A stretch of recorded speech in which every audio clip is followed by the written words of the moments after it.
Hello दोस्तों, आप सभी का स्वागत है हमारे यूट्यूब प्लेटफॉर्म पर। आज हम बात करने वाले हैं जो हमारा यूनिट 2 का जो लेक्चर स्टार्ट हो गया है वो आज लेक्चर 2 है। कल हमने लेक्चर में बताया था कि 1D क्या होती है, 2D डायमेंशन क्या होती है, 3D क्या होती है। इस चीज को हमने समझा था 1D, 2D और 3D के बारे में। आज हम पढ़ेंगे इसी से संबंधित है हमारा question, the rectangle Cartesian coordinate system two types. देखो, जो कार्टेशियन सिस्टम होते हैं वो दो टाइप्स के होते हैं, लेफ्ट एंड राइट। दो तरीके से जाएंगे। देखो, दो टाइप्स के होते हैं। पहला तो हमारा होता है, देखो इस टाइप से, आप यहां पर समझो, इस टाइप से एक्स वाई जेड, और दूसरा होता है इस टाइप से।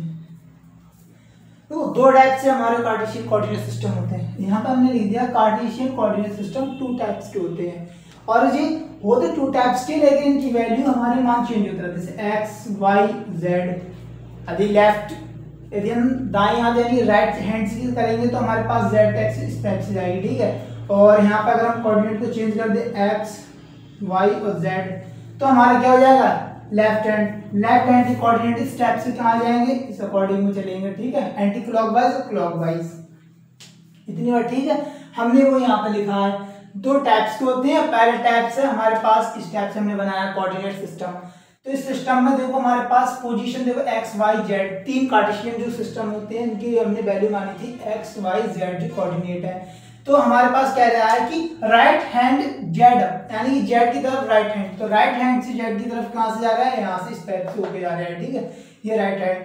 फिर कह रहा है राइट हैंड वाई अप, तो वाई की तरफ किससे जा रहा है, राइट हैंड से वाई की तरफ जा रहा है। ये हो गया हमारे दो प्रकार के कोऑर्डिनेट सिस्टम, ये दो टाइप्स के हो गए, समझ में आया।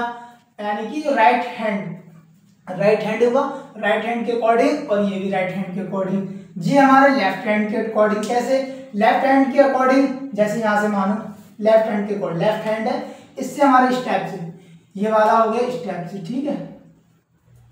ये वाला भी हमारा इस टाइप से क्या हो गया, लेफ्ट हैंड के अकॉर्डिंग।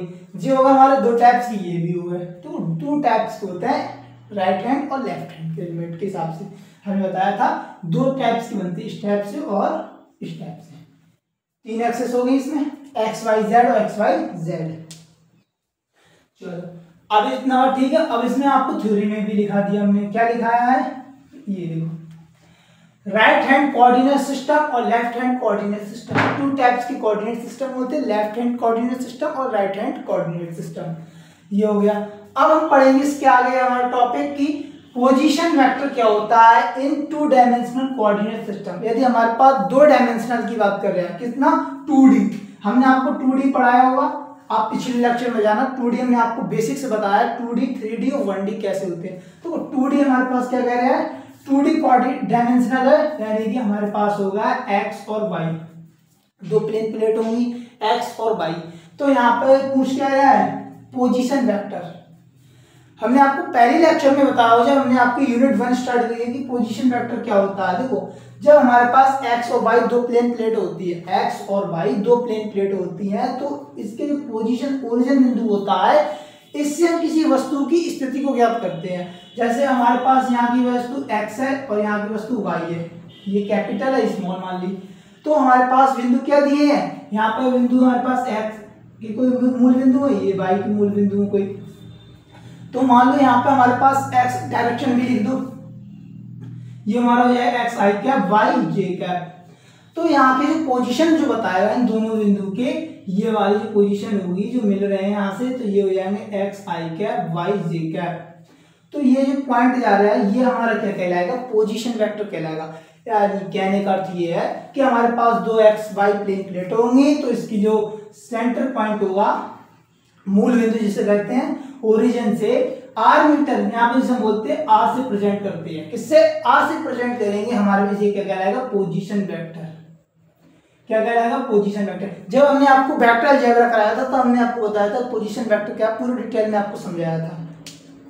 अब वो लेक्चर ना सीखा होगा तो आप यहाँ पे समझो। और ये हमारी क्या डायरेक्शन बता रही है, ये वाली डायरेक्शन है इसकी। तो ये दोनों डायरेक्शन, ऐसे आप एग्जाम्पल समझो। हमारे पास कोई कोऑर्डिनेट है एक्स वाई जेड, इसके मान लो 2 3 सॉरी 1 2 3, ये भी हमारे पास हो जाएंगे 1 2 3।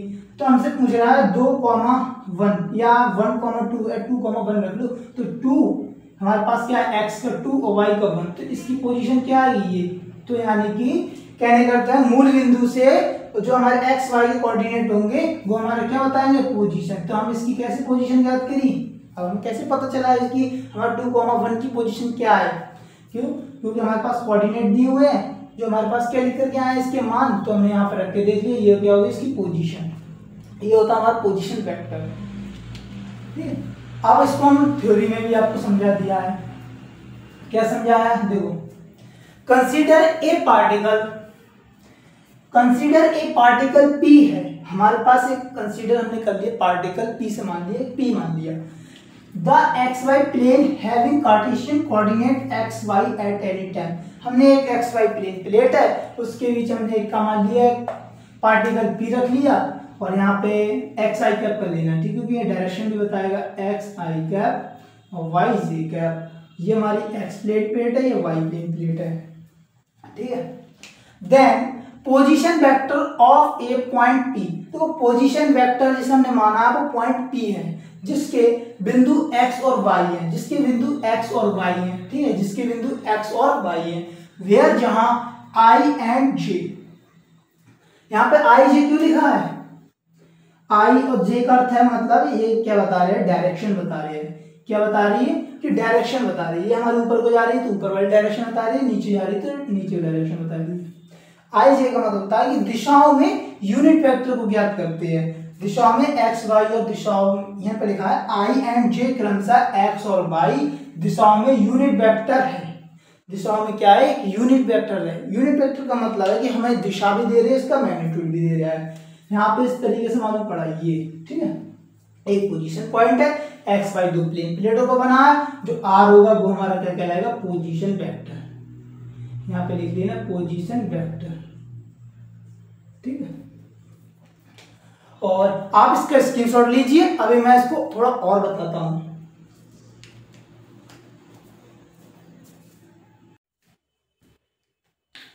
अभी हमने आपको बताया था 2 डायमेंशनल के बारे में, अब देखेंगे 3 डायमेंशनल वेक्टर होगा तब कैसे करेंगे। देखो पोजीशन वेक्टर ऑफ 3 डायमेंशनल, हमारे पास 3 डायमेंशनल का कोई पोजीशन वेक्टर होगा तो उसके कोऑर्डिनेट सिस्टम कैसा होगा, हमने आपको यहाँ पे बना के बता दिया है कि कैसा कोऑर्डिनेट सिस्टम होता है। समझो हमारे पास 3 डायमेंशनल कोऑर्डिनेट सिस्टम किस प्रकार से बनता है, इस टाइप से बनता है। हमने बताया ये कैसा चल रहा है, एक्स के अकॉर्डिंग स्टेप से आ गया क्लॉकवाइज, तो क्या होगा, राइट हैंड, क्या होगा, right handed UP up to Z, right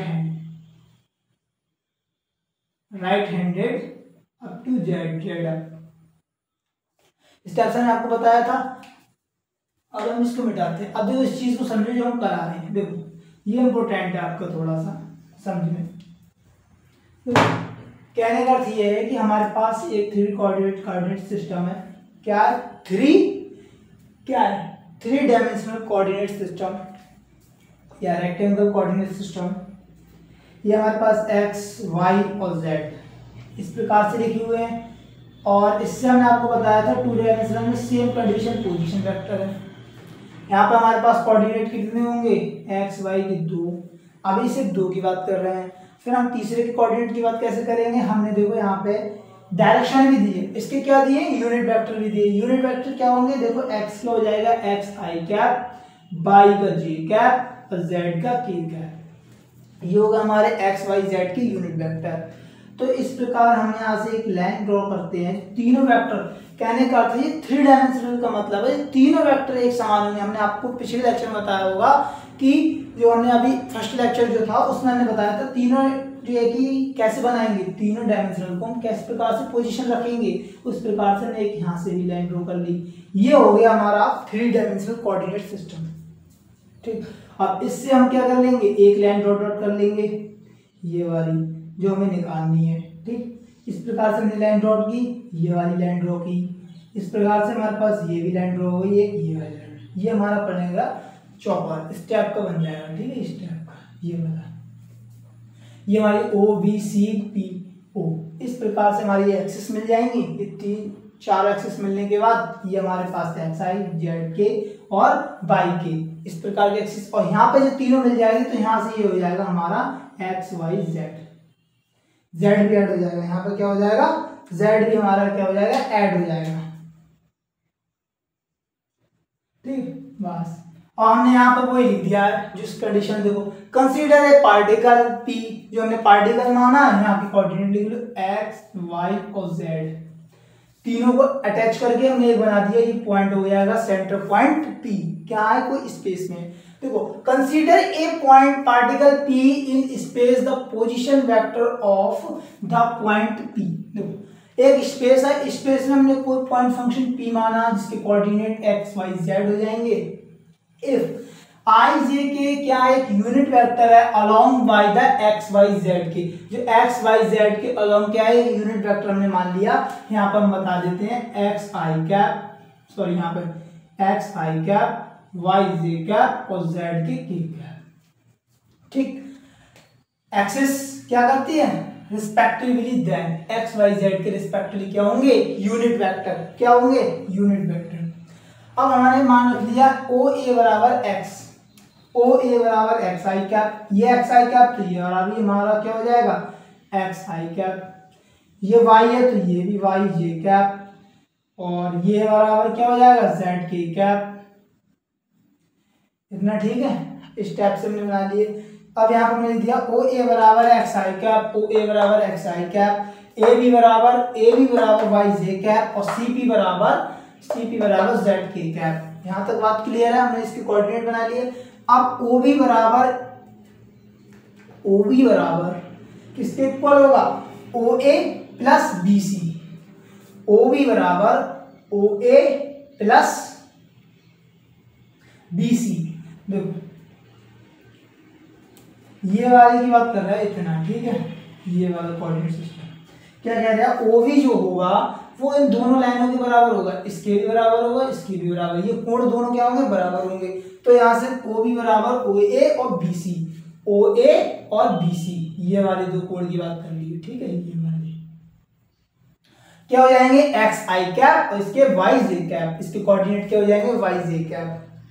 यहाँ पर हमने लिख दिया।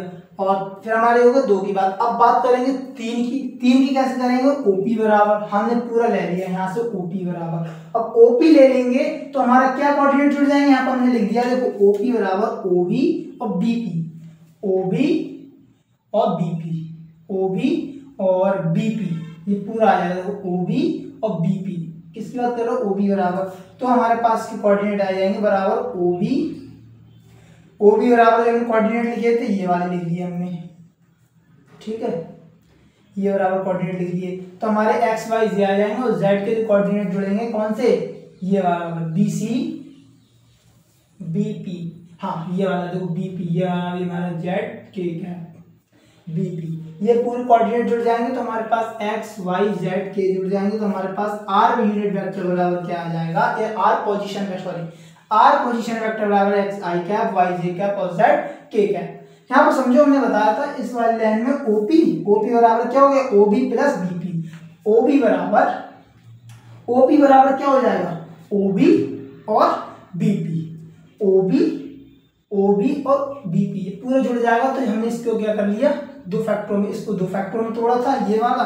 तो ओबी बराबर हमने किस प्रकार से कंडीशन निकाली थी, इस प्रकार से। तो एक्स वाई और जेड दो डायमेंशनल निकालनी, यहाँ पे क्या निकालनी, तीनों डायमेंशनल निकालनी। तो हमारे पास आर पोजीशन वेक्टर बराबर क्या हो जाएगा, 3 कोऑर्डिनेट सिस्टम। ये रहा था हमारा आज का सेशन, कल मिलते हैं। देखो वेलोसिटी हम आपको समझाएंगे, वेलोसिटी और एक्सीलरेशन के साथ, ये भी आपके टॉपिक में है। एक्सीलरेशन वेक्टर क्या होता है और वेलोसिटी कोऑर्डिनेट सिस्टम क्या होता है, एक्सीलरेशन कोऑर्डिनेट सिस्टम, इसके बारे में हम बात करेंगे कल। आज के लिए बस इतना ही, मिलते हैं कल धमाकेदार सेशन के साथ। और अब जो हमने आपको बताया था 1 शॉट देंगे, तो वो किसी कारणवश 1 शॉट आपको तैयार नहीं हो पाया, उसमें कुछ क्वेश्चन जो छूट रहे थे वो क्वेश्चन रह गए थे। हम सोच रहे हैं सब आपको क्वेश्चन मिक्स करके दे दूं। आज के लिए बस इतना ही, धन्यवाद।